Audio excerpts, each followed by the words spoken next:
السلام علیکم ورحمۃ اللہ وبرکاتہ۔ معزز ناظرین، تعلیم و تعلم یوٹیوب چینل پر آپ کا استقبال ہے۔ سلسلہ نمبر 192، سوال نمبر 1، سریہ زید بن حارثہ رضی اللہ تعالیٰ عنہ سن 3 ہجری کے کس مہینے میں پیش آیا تھا؟ اے جمادی الاخر میں، بی رجب میں، سی رمضان المبارک میں، ڈی شعبان میں۔ آپ صلی اللہ علیہ وسلم نے زید بن حارثہ رضی اللہ تعالیٰ عنہ کو امیر بنایا اور ایک لشکر روانہ فرمایا تھا۔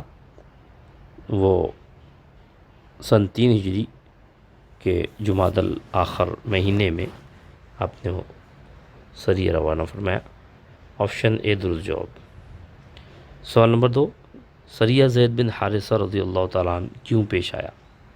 اے کفار کے لشکر نے حملہ کر دیا تھا، بی اطراف کے قبائل پر مسلمانوں کو روب ڈالنے کے لیے، سی آپ صلی اللہ علیہ وسلم کو یہ خبر ملی کہ مکے سے قافلہ بغرض تجارت مال کثیر لے کر روانہ ہوا، ڈی ان میں سے کوئی نہیں۔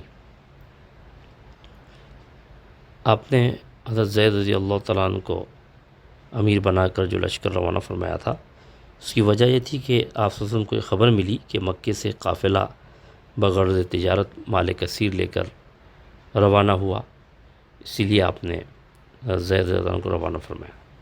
آپشن سی درست جواب ہے۔ سوال نمبر 3، آپ صلی اللہ علیہ وسلم نے حضرت زید بن حارثہ رضی اللہ تعالیٰ عنہ کے ساتھ کتنے صحابہ کو روانہ فرمایا؟ اے 50، بی 100، سی 150، ڈی 200۔